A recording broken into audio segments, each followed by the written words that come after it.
Hey, man, we got a MCOR here, which is a club car throttle sensor. People call it a pedal sensor, some call it a pedal switch, is the MCOR. I'm gonna show you how to test it, man. If you're under the car, if you look inside there, you got the 2-pin plug, then you got your 3-pin plug. The 2-pin plug is your microswitch. All right, the 3-pin plug, the top pin is a ground, then the bottom 2 is your potentiometer.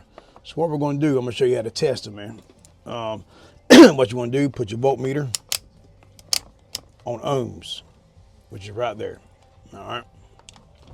Then what we're going to do, I'm going to make it where when these touch together like this, it beeps. So I'm going to hit my select button. All right, and you can see this is working. When I hook them together, it works. So what I'm going to do, I'm going to hook one to the 2 prong in there, and then I'm going to take my other one and touch it inside to the other post. All right, like that. All right, we don't want to touch them because it beeps like that.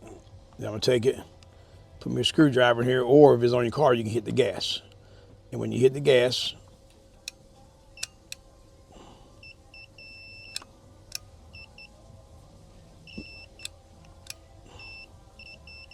all right, and you can hear it when I hit the gas, it beeps. All right, so that tells me that my microswitch is good in there. All right, if that's bad, man, you can just take the wires and cut them off before the plug and splice them together, because it's just a safety switch.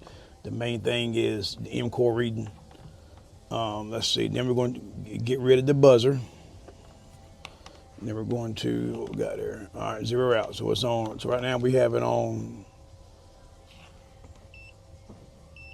All right, we're on 20K. So we're going to take it and put one of these on one post. As long as it's any of the bottom 2, it doesn't matter. Like that.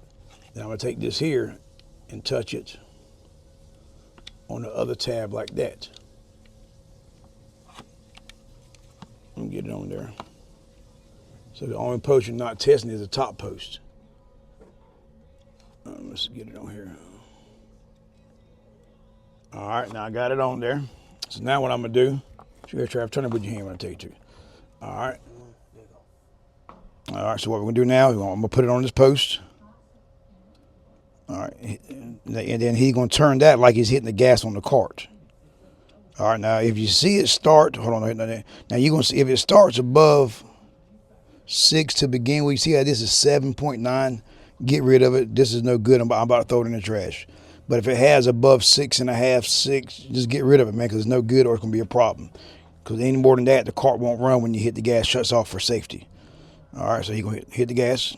Just turn it slow. And you can see as he turns, as he's hitting the gas pedal, you see it dropping down. And you can see it's going all the way down to 0. All right. Clamping inside there like this. Look in here, Travis. And you can see that post. A post right there. You can't see it, can't get out of the way.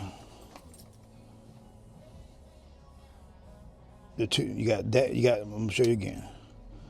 We're gonna do this post and this post. All right, this is what your potentiometer reads. All right, let's see what's it reading. Shows any more than 6, 6.5 to replace if your car don't run. What you got? What you got, Travis? 7? Mm-hmm. All right, so hit the gas. You can see the farther he goes, the lower it goes. Now on the newer style club cars, the MCOR reads 7 to 1. So if you see that, that's normal. But on the older style DSs and the older style club cars, Presidents, they read 5 to 0 or 0 to 5. So just make sure that you following your year, see what year it is. They get sticking to the back of the harness like this, and then it's a white and yellow one, and I want to say the yellow one or the white, and you just test them too. Don't test the purple. Purple is the ground. You stick it in there, have somebody hit the gas, or you hit the gas, and it shows you your reading. All right, stay tuned, man.